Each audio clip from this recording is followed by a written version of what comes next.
halfway down its melancholy length discharging hides, or, nearer at hand, a Nova Scotia schooner pitching out her cargo of firewood. At the head, I say, of this dilapidated wharf, which the tide often overflows, and along which, at the base and in the rear of the row of buildings, the track of many languid years is seen in a border of unthrifty grass. Here, with a view from its front windows adown this not very enlivening prospect, and thence across the harbour, stands a spacious edifice of brick. From the loftiest point of its roof, during precisely 3½ hours of each forenoon, floats, or droops, in breeze or calm, the banner of the Republic, but with the 13 stripes turned vertically instead of horizontally, and thus indicating that a civil and not a military post of Uncle Sam's government is here established. Its front is ornamented with a portico of half a dozen wooden pillars, supporting a balcony, beneath which a flight of wide granite steps descends towards the street. Over the entrance hovers an enormous specimen of the American eagle, with outspread wings, a shield before her breast, and, if I recollect aright, a bunch of intermingled thunderbolts and barbed arrows in each claw. With the customary infirmity of temper that characterises this unhappy fowl, she appears by the fierceness of her beak and eye, and the general truculency of her attitude, to threaten mischief to the inoffensive community, and especially to warn all citizens careful of their safety against intruding on the premises which she overshadows with her wings.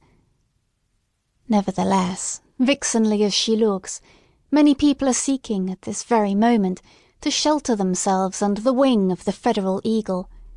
imagining, I presume, that her bosom has all the softness and snugness of an eiderdown pillow. But she has no great tenderness even in her best of moods, and sooner or later, oftener soon than late,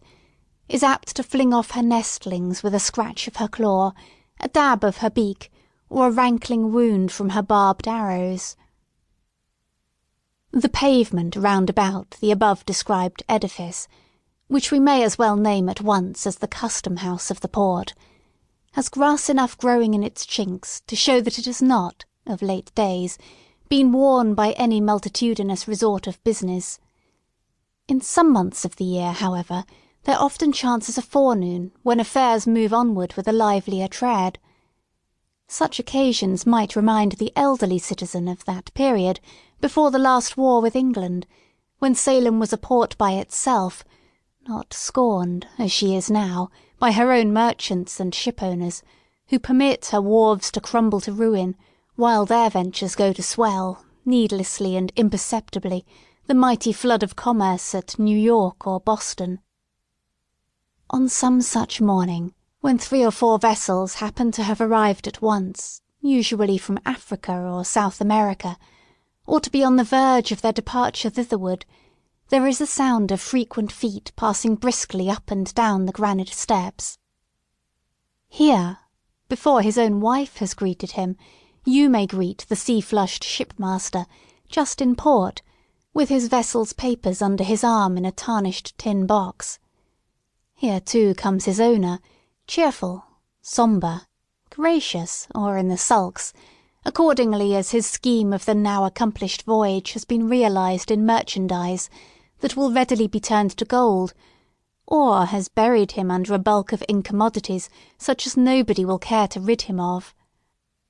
Here, likewise, the germ of the wrinkle-browed, grizzly-bearded, careworn merchant, we have the smart young clerk, who gets the taste of traffic as a wolf-cub does of blood,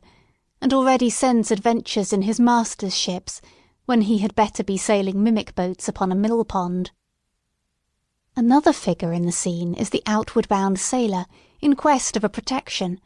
or the recently arrived one, pale and feeble, seeking a passport to the hospital. Nor must we forget the captains of the rusty little schooners that bring firewood from the British provinces, a rough-looking set of tarpaulins, without the alertness of the Yankee aspect, but contributing an item of no slight importance to our decaying trade. Cluster all these